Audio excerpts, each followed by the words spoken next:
Hi, this is Nobody Speaks, and today we're talking about Tenet. Tenet is a visually stunning, technically impressive action film, and there's no denying that Christopher Nolan once again delivered something ambitious. The action is sleek, the concepts are bold, and the set pieces are unforgettable. But while Tenet adds complexity to the action genre, that same complexity ends up doing the film itself a disservice. And that's what makes Tenet such a fascinating movie to talk about because it's not bad, it's just frustrating. Before we go any further, quick spoiler warning: if you haven't seen Tenet and don't want details revealed, pause the video now, go watch it, and then come back so we can talk about it together. Spoilers start now. On a purely surface level, Tenet is incredible to look at, the cinematography is sharp, the locations are massive, and then the action sequences flow with a kind of precision that makes them exciting even when you don't fully understand what's happening. And that's important because let's be honest, most people watching Tenet are confused at least part of the time. But the film's action works anyway. Forward moving characters fighting inverted characters, explosions, rewinding themselves, entire sequences playing backward and forward at once. It's all thrilling to experience. For a standard action movie, that would be more than enough. But this isn't any action movie. This is a Christopher Nolan film. And Nolan set his own bar very high. It feels like Nolan knew that too, because underneath all of that spectacle is a story that's trying very hard to be complex, layered, and intellectually stimulating. The problem is that the film prioritizes complexity over clarity and mystery over emotional connection, and nowhere is that more obvious than with the main character, who is literally named the protagonist. Naming the lead character the protagonist is clever. It adds a layer of self-awareness and ties directly into the film's themes. He refers to his actions as his story, and in a way, Tenet becomes a movie about someone who can move through his own narrative the same way we rewind and fast forward a film. That's a cool idea. It's meta without being obnoxious, and when the film reveals that the protagonist is essentially orchestrating his own mission from the future, the name suddenly makes even more sense. But here's the issue: clever doesn't automatically mean effective. A character's name isn't nearly as important as their want and their need, and Tenet deliberately avoids giving its main character either of those in a meaningful way. Yes, the protagonist wants to stop the algorithm and prevent the end of the world, but that goal isn't personal, it's abstract. It doesn't emotionally connect him or us to the stakes. We're told the world will end, but we're never made to feel what would be lost. And because Nolan needs to keep so much hidden for reveals later on in the film, the characters are stripped of depth in exchange for surprise. That leads to a big question: were those surprises worth the sacrifice? Honestly, for me, they weren't. As soon as the film introduced time inversion, it wasn't hard to guess where things were heading. Time travel stories almost always involve characters meeting themselves or manipulating their own pasts. That twist has become a genre staple. So when it's revealed that the protagonist is essentially his own boss, it's interesting, but not shocking. Did anyone watching this truly not see that coming? Or have time travel movies trained us to expect that kind of reveal by default? Because those twists aren't surprising anymore, the trade-off doesn't feel justified.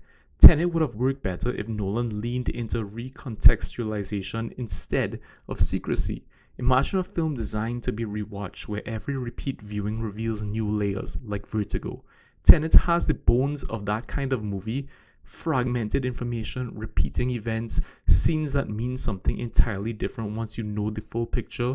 But instead of letting the emotional meaning grow with that structure, the film is more interested in withholding information for the sake of momentary aha moments. The plot itself is actually very simple: stop the bad guy, prevent the apocalypse, save the world. That's standard action movie stuff. What makes Tenet unique is how that plot is told. But without a strong character core, even the most intricate plot will struggle to land emotionally. The protagonist doesn't really have a need, something internal holding him back that he must overcome. He's already hyper competent, highly trained, and emotionally guarded. And while Nolan understands character arcs better than most directors, he boxed himself into a corner here. If the protagonist had flaws or unresolved issues, it would undermine the reveal that the future version of him trusted this vision to save the world. So Nolan made a smart decision. He gave the emotional arc to Kat instead.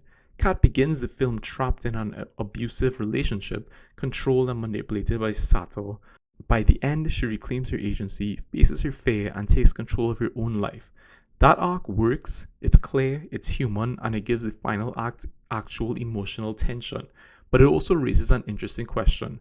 Would Tenet have been stronger as a film if it was told from Kat's perspective instead? Think about it.